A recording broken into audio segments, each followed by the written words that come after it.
जय हिंद दोस्तों। आज हम लोग समझते हैं महत्वपूर्ण टॉपिक। आज का टॉपिक समझेंगे यूनाइटेड नेशन के बारे में, जो हाल ही में यहाँ पर मीटिंग हुआ था। इस मीटिंग में भारत ने पाकिस्तान और तुर्की के सपनों को किस प्रकार से नस्तनाबूद किया या क्या सपनों को किस प्रकार से तोड़ा। ठीक है, तो यहाँ पर भारत ने किस प्रकार से तोड़ा और क्यों तोड़ा पाकिस्तान और तुर्की सपनों का। ठीक है, तो देखिए यूनाइटेड नेशन में सिक्योरिटी काउंसिल में यहाँ मीटिंग हुई थी, जिसमें एक प्रस्ताव लाया गया था और प्रस्ताव जो है यहाँ पर तुर्की के राष्ट्रपति द्वारा रखा गया था। उन्होंने डिमांड किया गया था कि यूनाइटेड नेशन सिक्योरिटी काउंसिल में मुस्लिम आरक्षणों या धर्म के आधार पर आरक्षण दिया जाए, जिसको भारत सरकार या भारत के प्रतिनिधि ने मुस्लिम आरक्षण को मंजूरी नहीं देने का प्रस्ताव लाया या उसको जो है खरी खोटी सुना दिया। और इस मंजूरी जो मुस्लिम आरक्षण मंजूरी है इसको पास नहीं हुआ या कहे इस पर खरा नहीं हुआ। ठीक है, तो इसके साथ साथ भारत के सपोर्ट में G4 देश भी आए और जितने भी संगठन या जितने भी लोग थे, जितने भी देश थे, भारत के प्रस्ताव को सराहना किए। ठीक है, तो आज के टॉपिक में समझे कि यूनाइटेड नेशन सिक्योरिटी काउंसिल है क्या, या और यहां पर तुर्की ने क्या प्रस्ताव लाया था और भारत ने इनके प्रस्ताव को क्यों तोड़ा, और इसके साथ साथ किस प्रकार से भारत ने तुर्की और पाकिस्तान को अपने लपेटे में लिया। ठीक, समझते हैं आपके टॉपिक में। लेकिन न्यूज क्या है? न्यूज है कि भारत ने सुरक्षा परिषद में इस्लामिक देशों के आरक्षण के प्रस्ताव को ठुकरा दिया और यूनाइटेड नेशन सिक्योरिटी में सुधार के लिए यह बिल लाया गया था। ठीक इसी प्रकार से G4 देश ने संयुक्त राष्ट्र में सुरक्षा परिषद में धर्म के आधार पर जो सीटें बांटने की बात हो रही थी, इसको खारिज कर दिया। तो G4 देश क्या, ये बहुत इंपॉर्टेंट है। यूनाइटेड नेशन सिक्योरिटी काउंसिल क्या है? यूनाइटेड नेशन सिक्योरिटी काउंसिल में सुरक्षा परिषद में प्रतिनिधित्व के लिए धर्म के आधार पर या आस्था के जैसे मापदंडों को आधार नहीं बनाना चाहिए, भारत की तरफ से रखा गया था। ठीक है, इसके साथ साथ तुर्की के राष्ट्रपति ने इस प्रस्ताव को रखा था कि वहां पर यूनाइटेड नेशन में कि जो मुस्लिम आरक्षण है या धर्म के आधार पर मुस्लिमों को आरक्षण दिया जाए यूनाइटेड नेशन सिक्योरिटी काउंसिल के परमानेंट मेंबर में। ठीक है, तो यहां पर जो संयुक्त राष्ट्र में सुरक्षा परिषद, ठीक इसको शॉर्ट फॉर्म में क्या बोलते हैं? UNSC, United nation security council, जिसको हिंदी में बोलते हैं संयुक्त राष्ट्र सुरक्षा परिषद में मुस्लिम आरक्षण को मंजूरी नहीं मिली और भारत और G4 क्या है समझेंगे। ठीक, और तोड़ा इस्लामिक देश का सपना जो लंबे समय से चाहते थे, इस्लामिक देश की मुस्लिम आरक्षण मिले यूनाइटेड नेशन सिक्योरिटी काउंसिल में परमानेंट। इसके साथ साथ जो सदमे में है पाकिस्तान और तुर्की, क्योंकि तुर्की और पाकिस्तान जो है भारत के घोर विरोधी है, तो भारत के घोर विरोधी या भारत के दुश्मन राष्ट्रों में से गिने जाएंगे तो पाकिस्तान और तुर्की। और इस मंजूरी को जो न देने वाला है, इस मंजूरी को खिलाफ जो है खिलाफत करने वाला भारत के प्रतिनिधि ने यहां पर किया। यह क्या है? भारत के द्वारा ही पाकिस्तान और तुर्की के जो मंसूबे इसको तोड़ा गया था। और इसको इस बजट को जो लाए थे रेशब तैयब अर्गदन ने यूनाइटेड नेशन सिक्योरिटी काउंसिल में प्रस्ताव लाया था, जिसको भारत ने मुस्लिम देश में चाहते थे कि सिक्योरिटी काउंसिल जो है धर्म के आधार पर हो और उसमें परमानेंट मेंबर मिले। तो पहले समझते हैं यूनाइटेड नेशन सिक्योरिटी काउंसिल होता क्या है। इसको समझने के लिए पहले समझेंगे यूनाइटेड नेशन। ठीक है, देखिए यूनाइटेड नेशन, तो यूनाइटेड नेशन क्या एक संगठन है जिसके बहुत सारे अंग है, उनमें से एक यूनाइटेड नेशन सिक्योरिटी काउंसिल है। अब देखिए इस संगठन की स्थापना की जरूरत क्या पड़ी और इसका उद्देश्य क्या था। जिसका यूनाइटेड नेशन जो है इसका उद्देश्य था कि थर्ड वर्ल्ड वार न हो, क्योंकि सेकेंड वर्ल्ड वार जो हुआ था, फर्स्ट वर्ल्ड वार हुआ था, उसके पश्चात इसकी स्थापना हुई थी। तो इसकी स्थापना जो है 24 अक्टूबर 1945 की गई थी और इसमें हर देश या हर राष्ट्र मिलकर इन्होंने स्थापना किया था।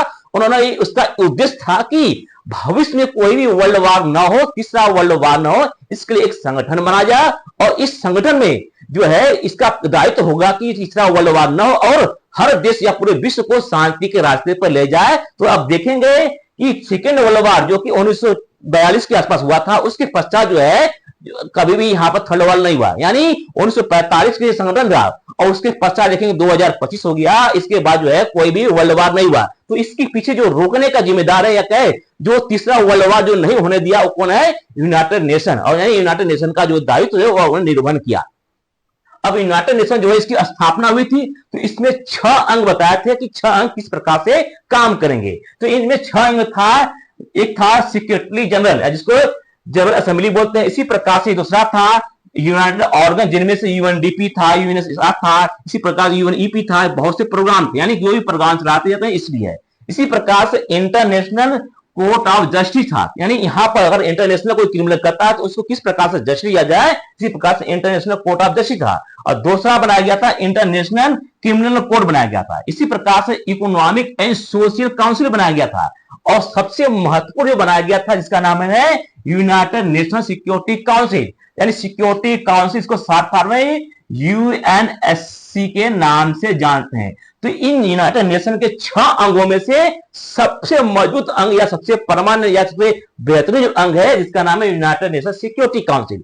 इसमें जो है 5 मेंबर होते हैं जो कि परमानेंट मेंबर है। इन्हीं की जिम्मेदारी थी कि तीसरा वर्ल्ड वार न हो, यानी इसमें 5 मेंबर ऐसे थे जो पावरफुल थे। तो सेकेंड वर्ल्ड वार के बाद देखेंगे तो पावरफुल कंट्री में से सबसे बड़ा अमेरिका आता है, रूस था, फ्रांस था, ब्रिटेन था और चीन को लिया गया था कि ये 5 मेंबर रहेंगे और पूरे विश्व में क्या करेंगे, शांति का माहौल बनाएंगे, युद्ध होने नहीं देंगे और यहाँ पे जो भी ट्रेडिंग होगा ये जो है 5 मेंबर इसको सहयोग करेंगे। तो 5 मेंबर को बनाया गया था, जिनमें से चीन था, रूस था, फ्रांस था, ब्रिटेन था, ये सभी देश थे यहाँ बनाए गए थे। और 5 परमानेंट मेंबर को उन्हें कहा गया था किसी भी प्रस्ताव को इनको पास एक शक्तियां दे देगी थी, जिसका शक्ति क्या कहता, वीटो पावर। वीटो पावर का मतलब अगर किसी भी प्रस्ताव को लाते हैं तो 5 मेंबर अगर तैयार होते हैं तभी किसी भी पास को किया जाए। अगर 5 में से एक भी तैयार नहीं होता है तो इस बिल को खारिज कर दिया जाएगा। ठीक है, तो 5 जो परमानेंट मेंबर है इनका फायदा ये था कि इनके पावर तो ये था कि हम किसी भी विधेयक या किसी भी प्रस्ताव को बिना हमारे मंजूरी के पास नहीं होगा। ठीक है, मान लीजिए कि भारत ने यूनाइटेड नेशन में रखा कि किसी आतंकवाद या कहे हाफिज सईद के खिलाफ रखा कि इसको इंटरनेशनल आपराधिक या इंटरनेशनल टेररिस्ट घोषित कर दिया जाए, तो यहां पर मान लीजिए सभी देश तैयार होते हैं, चीन नहीं तैयार होता है तो इस प्रस्ताव को खारिज हो जाता है। इसी प्रकार से भारत सरकार ने बहुत से ऐसे प्रस्ताव रखे थे जो कि इंटरनेशनल क्रिमिनल था या कहें आतंकवाद थे, लेकिन उसमें चाइना वीटो कर देता था और वीटो जो है उस क्रिमिनल के खिलाफ या उस आतंकवाद के खिलाफ होता था। इसमें पाकिस्तान में बहुत से आतंकवाद है जो कि 9/11 या कहें 26/11 के आतंकी है, उनको यूनाइटेड नेशन में जो है आतंकवादी की दर्जा देने के लिए यहां पर पास किया जाता है। लेकिन बहुत बार ऐसा हुआ है चीन जो है उनके साथ मिलकर, यानी यहां पर जो परमानेंट मेंबर है वो अपने सहूलियत के अनुसार जो है या उसका फायदा उठा लेते हैं और बिल को रोक देते हैं। इसी प्रकार से आप देखेंगे अभी हाल में इजराइल और फिलीपींस का युद्ध हो रहा था, जिसमें से इजराइल की तरफ से अमेरिका था और जितने भी प्रस्ताव फिलीपींस लाता था उसको क्या है अमेरिका रोक देता था। इसी प्रकार से रसिया और यूक्रेन का युद्ध होता था, तो इसमें से जितने भी रूस के खिलाफ प्रस्ताव आता था रूस वीटो करता है। यानी जिसको परमानेंट मेंबर होता है उसको फायदा क्या होता है, अपने के लिए सिक्योर रहता है। अगर हम सिक्योरिटी करेंगे तो किसी को और नहीं, यानी जो परमानेंट मेंबर होते हैं वो अपने या अपने सहयोगी देश को बचाने का काम करते थे और ये अपने मूल उद्देश्य से भटक गए थे। और इसके साथ इसमें नॉन परमानेंट की संख्या भी होती है, जिसकी संख्या 2 होती है और इनका कार्यकाल 2 वर्ष होता है और जो 5 परमानेंट मेंबर है इनका हमेशा आजीवन होता है। तो इसी में चाहते हैं रिफॉर्म, इसी में चाहते हैं सुधार और इसी में जो तुर्की के राष्ट्रपति के द्वारा कहा गया था कि इसमें जो है आरक्षण या मुस्लिम आरक्षण के आधार पर यहां पर परमानेंट मेंबर बनाया जाए, जिन्हें भारत सरकार या भारत के प्रदेश ने इसका खारिज किया और इसके साथ G4 कंट्री भी इसको जो है भारत के सहमति दिखाए। ठीक है, तो यहां पर संयुक्त राष्ट्र जो है सुरक्षा परिषद ने मुस्लिम आरक्षण को मंजूरी लेकर यहां पर जो प्रस्ताव आए थे तुर्की के राष्ट्रपति रसेप तैयप अर्दोगन, ठीक, इक्का तुर्की के राष्ट्रपति थे, इन्होंने प्रस्ताव लाया था कि धर्म के आधार पर जो है यूनाइटेड नेशन सिक्योरिटी काउंसिल, जिसको यूएनएससी बोलते हैं, जो इसमें परमानेंट मेंबर धर्म के आधार पर दीजिए। ठीक है, और लेकिन यहां पर सहयोग कौन कौन कर रहा था, पाकिस्तान कर रहा है। तुर्की के सहयोग में कौन आ गया था, पाक आ गया, पाकिस्तान आ गया था, सऊदी अरब आ गया था। ठीक है, इसके साथ बहुत से मुस्लिम संगठन जैसे OIC, organisation of Islamic corporation, ये भी संगठन है जिसमें 57 देश हैं, ये भी क्या संगठन जो है सपोर्ट में आ गए थे कि यूनाइटेड नेशन में क्या धर्म के आधार पर आरक्षण दिया जाए। ठीक, इसमें बहुत से संगठन थे और मुस्लिम जो इस्लामिक स्टेट है वो चाहते थे कि क्या धर्म के आधार पर इसमें क्या परमानेंट मेंबर की सीट मिले। और रूस और इसके साथ साथ तुर्की क्या चाहता था, तुर्की चाहता था जो हमारा 1920 से पहले जो ऑटोमन साम्राज्य था उसको फिर से स्थापना करता है, या कहे तुर्की चाहता था कि इस आरक्षण या इस सिक्योरिटी के बल पर हम मुस्लिमों का दादा बन जाए। और रूस और सऊदी अरब चाहता है कि सऊदी पास पैसा है तो सऊदी चाहता कि इसमें रहेंगे तो हमको भी मिल जाएगा। तो यहाँ पर जो सिक्योरिटी काउंसिल का मामला है ये यहाँ पर अपने वर्चस्व के लिए और धर्म के आधार पर डिमांड कर रहे थे, लेकिन भारत ने इनकी मंजूरी को खारिज कर दिया और भारत ने बहुत से अच्छे पॉइंट रखे। इसके साथ भारत ने ऐसे पॉइंट रखे जो कि इन देशों का नाम लिए बगैर इन पर जो है क्या टारगेट किया। ठीक है, तो भारत की प्रतिक्रिया क्या रही, तो भारत ने बहुत ही बेहतरीन तरीके से अपनी बात रखा। भारत ने कहा संयुक्त राष्ट्र में जो सिक्योरिटी काउंसिल है, जिसको शॉर्ट फॉर्म में यूएनएससी बोलते हैं, यूनाइटेड नेशन सिक्योरिटी काउंसिल, यही बहुत ही बड़ा महत्वपूर्ण है। और इसमें जो मुस्लिम देशों ने आरक्षण का प्रस्ताव रखा, इसको क्या खारिज कर दिया कि नहीं, ये नहीं होना चाहिए। और अपने भारत ने बयान में स्पष्ट बयान कहा कि धार्मिक पहचान को वैश्विक प्रतिनिधित्व का आधार बनाना असंवैधानिक, यानी संविधान के खिलाफ है। यानी किसी धर्म के आधार पर आपको किसी पद को दिया जाए, क्या संविधानिक नहीं है, असंवैधानिक है, यानी असंवैधानिक। इसके साथ साथ तर्कहीन, यानी जो प्रस्ताव लाए थे तुर्की के राष्ट्रपति, उनको तर्कहीन बताते हुए भारत ने खारिज कर दिया। इसके साथ भारत ने कहा कि यूनाइटेड नेशन सिक्योरिटी काउंसिल में परिषद के लिए अस्थायी सत्ता के लिए कुछ निर्धारण है जो कि बहुत ही महत्वपूर्ण है। इनमें से पहला कि क्षेत्रीय प्रतिनिधित्व, यानी क्या क्षेत्रीय प्रतिनिधित्व, इसके साथ जनसंख्या जिसका हो, इकोनॉमिक हो, अर्थव्यवस्था हो और शांति का परिवेश में योगदान हो, इस मानकों के अनुसार उसको यूनाइटेड नेशन सिक्योरिटी काउंसिल में परमानेंट मेंबर दिया जाए। क्या क्या है? रीजनल रिप्रेजेंटेटिव हो, यानी क्या, जो क्षेत्रीय प्रतिनिधित्व करे, इसके साथ जिसके पास पॉपुलेशन हो, जिसका इकोनॉमिक बेहतर हो, इसके साथ पीस यानी शांति की बात की, ये सभी चार पांच जो मानदंड है, इस पर जो देश काम किया उसको सिक्योरिटी काउंसिल में मेंबर दिया जाए, परमानेंट सीट दिया जाए, न कि धर्म के आधार पर। तो इसमें जो है बात करेंगे रिप्रेजेंटेटिव क्षेत्रीय प्रतिनिधित्व की, तो उसमें भारत नंबर 1 आता है। और जनसंख्या जिसके पास हो, इसके साथ इकोनॉमिक, जिसके पास अर्थव्यवस्था हो, ऐसे देश को न बनाया जाए जिसका पास पैसा ही ना हो, किस पर काम करेगा। तो यहाँ पर ऐसे देश को बनाया जाए जिसके पास पैसा, समझिए अगर अमेरिका को यहाँ पर दादागिरी अपना करता है तो उसके पास हर प्रकार का सुख सुविधा और हर प्रकार का टेक्नोलॉजी है, तो उसको दिया जाए जिसके पास टेक्नोलॉजी और इकोनॉमी बढ़िया हो। इसके सारा जो शांति के लिए प्रयास किया हो, यानी जो हमेशा चाहता हो शांति, ऐसा ना हो कि ऐसे देश को दे दे जो आतंकवाद को बढ़ावा दे। जैसे पाकिस्तान, अगर पाकिस्तान को परमानेंट देते हैं तो आतंकवाद को पनाह करेगा, और इसकी बात को कौन मानेगा। अगर यहाँ पर कोई भी देश अगर पाकिस्तान को परमानेंट मिलता है या तुर्की को मिलता है तो इनके बहुत से ऐसे देश है जो कि इनको विरोध हो जाएंगे। तो ऐसे देश को बनाया जाए जो अपना सहयोगी या शांति के लिए प्रयास किया हो और आपस में लड़ाने की बात न किया गया, तो उन देशों को दिया जाए। ये क्या मानक बताएं, यानी भारत की तरफ से ऐसे प्रस्ताव रखाया गया जो कि मानदंडों के अनुसार दिया जाए, धार्मिक स्थान पर या धार्मिक पहचान के आधार पर किसी को परमानेंट मेंबर का सीट नहीं देना चाहिए।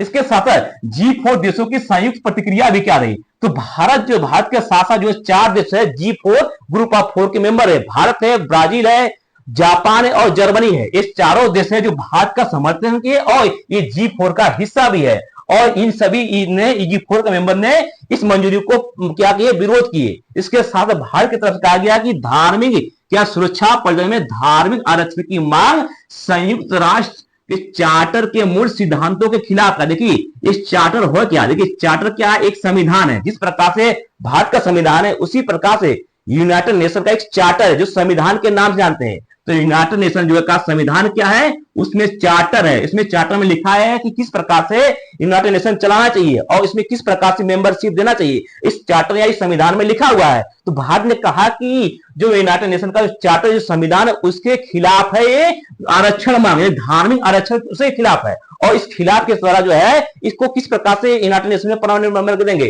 तो खिलाफ ही है, तो अब इसको आगे बढ़ ही नहीं सकता। और भारत की इस मंजूरी को हर देश ने यहाँ पर सभ्यता की, या हर देश ने मान्यता की। इसके साथ भारत ने कहा है G4 के साथ ये भी कहा कि अस्थायी सदस्यता का चयन किसी धर्म या संविधा के आधार पर नहीं करना चाहिए और आधारित न होकर ये समग्र वैश्विक प्रतिनिधित्व की बात है, यानी इसको ऐसे देश को बनाया जाए जो समग्र या पूरे विश्व को प्रतिनिधित्व कर सके, जिसका रिप्रेजेंटेशन पूरे विश्व हो सके, ऐसे देश को यहाँ पर मेंबर बनाया जाए और धार्मिक आधार पर यहाँ पर मेंबर हो। मान इस्लामिक को बनाते हैं तो क्या इस्लाम वाले हिंदू धर्म को मानेंगे या इस्लाम वाले क्रिश्चियन को मानेंगे, तो धार्मिक बेस जो है यहाँ पर चार्टर के खिलाफ है। यानी भारत ने अपने वक्तव्य में तुर्की और पाकिस्तान को अच्छी तरीके से धोआ यहाँ पर यूनाइटेड नेशन सिक्योरिटी काउंसिल में। इसके साथ बात करते हैं G4 देश का प्रस्ताव क्या था, तो G4 ने कहा कि भारत, ब्राजील और जर्मनी ये क्या है G4 के क्या सदस्य है और इन्होंने लंबे समय से सुरक्षा परिषद यानी यूनाइटेड नेशन सिक्योरिटी काउंसिल में जो है इसमें सुधार चाहते हैं, रिफॉर्म चाहते हैं। क्यों चाहते हैं, क्योंकि इसमें 5 मेंबर जो है यूएसए है, तो यूएसए के साथ चाइना है, फ्रांस है, यूके है और रसिया है।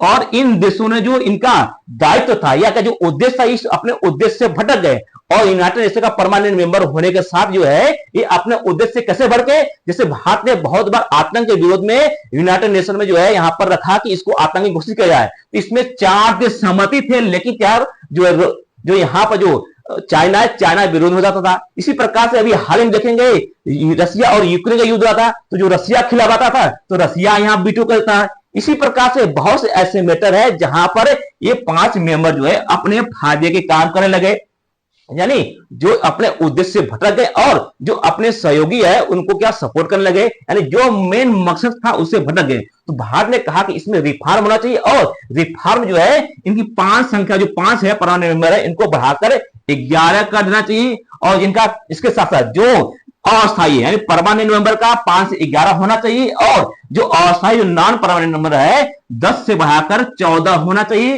अब जैसे ये संख्या ये आएगा, इसके साथ साथ इसमें एक और रिफॉर्म करना चाहिए कि बहुमत के आधार पर यहां पर प्रस्ताव पास हो। ऐसा ना हो कि हम 11 कर दें तो 11 जब से प्रस्ताव पर हस्ताक्षर करेंगे या सहमति हो तभी पास हो, ऐसा नहीं करना चाहिए। यहां पर जो है बहुमत के आधार पर पास होना चाहिए, तब इसका जो है मूल उद्देश्य हो। यानी यहां पर जो है जो परमानेंट मेंबर है अपना जो दादागिरी छोड़ना चाहिए और इसमें जो अन्य देश है उनको भी बुलाना चाहिए और जो लोकल रिप्रेजेंटेशन है उनको भी यहां पर ध्यान में रखकर इसमें मेंबर दे चाहिए।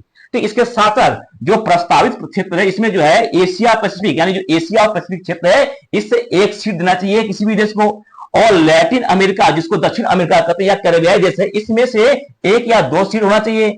अफ्रीका का जो है 1 या 2 सीट दे और यूरोप या पूर्वी यूरोप इससे 1 सीट दे। यानी ये भारत या G4 का प्रस्ताव कि इस प्रकार से सीटों की संख्या बंटवारा हो और भारत के साथ जो है स्पष्ट किया G4 ने कहा कि हम किसी विशेष देश जो है का नाम नहीं करते या किसी विशेष देश को सिफारिश नहीं करते हैं, हम इन क्षेत्रों से बोल रहे हैं कि इन क्षेत्रों से यहां पर यूनाइटेड नेशन के सिक्योरिटी काउंसिल में इनका रिप्रेजेंटेशन होना चाहिए, तभी यहां पर पूरे भारत में पूरे विश्व में बैलेंसिंग होगा, तब उनके साथ जो न्याय होगा। अगर हम किसी एक क्षेत्र से करेंगे तो उन देशों के साथ जो है न्याय नहीं होगा। जैसे यहां पर देखेंगे वर्तमान में जो 5 मेंबर है देखेंगे, एक तो अमेरिका है, ठीक है, एक अमेरिका जो है आपको है, दूसरा जो है यूरोप से 2 कंट्री है, कौन है, फ्रांस और यूके हो गया, और रसिया भी जो है आपको यूरोप से है तो यूरोप से 3 कंट्री हो गया, एक चाइना है और चाइना जो अपने पड़ोसियों को धमकाता है। इसके साथ साथ देखेंगे तो अफ्रीका से कोई देश नहीं है, तो इस रीजनल क्षेत्र का जो है मेंबर कौन बनेगा, इस क्षेत्र को कौन ध्यान देगा।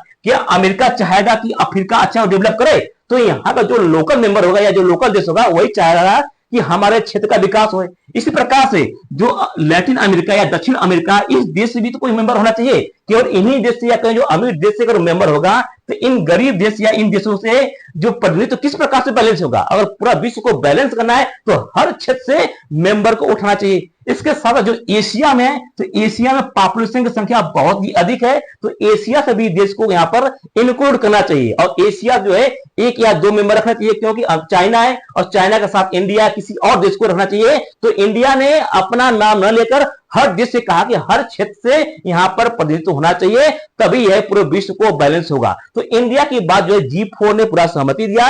G4 जो है बहुत ही इंपॉर्टेंट और G4 जो है ये ऐसा अनुमानित है कि G4 भी यहां पर चाहते हैं कि हमको भी मिले, क्योंकि अगर देखेंगे एशिया पैसिफिक यानी जो पैसिफिक क्षेत्र में जापान बहुत ही मजबूत है, यूरोप से जर्मनी मजबूत है, और एशिया से बात करेंगे तो चाइना के बाद जो सबसे बड़ा मजबूत देश है वो इंडिया है, और इंडिया और जो है यूनाइटेड नेशन में बहुत अधिक सहायता भेजता है और हमेशा शांति की बात करता है। इसी प्रकार से अफ्रीका में तो अफ्रीका से कोई कंट्री को, इसके साथ साथ जो दक्षिण अमेरिका है, दक्षिण अमेरिका में किसी 2 देश को दो, क्योंकि यहां पर सबसे बड़ा देश अफ्रीका है, तो अफ्रीका भी यहाँ G4 देश जो है, जो इसमें इंडिया है, जापान है और जर्मनी और इसके साथ ब्राजील, ये सभी क्या है अपने क्षेत्र या अपने आसपास जो क्षेत्र है उनका सहयोगी है और इनका हर देश जो है मानता भी करते हैं, उनका सपोर्ट भी करते हैं। तो ऐसे देश को सपोर्ट करने से क्या है पूरा विश्व बैलेंस होगा और हमेशा जो सिक्योरिटी काउंसिल अब इसमें रिफॉर्म की जरूरत है, क्योंकि जो परमानेंट मेंबर है वो अपनी सहायता या अपने के लिए जो है धोखाधड़ी करते हैं, जिनमें से अमेरिका हो गया, रूस हो गया,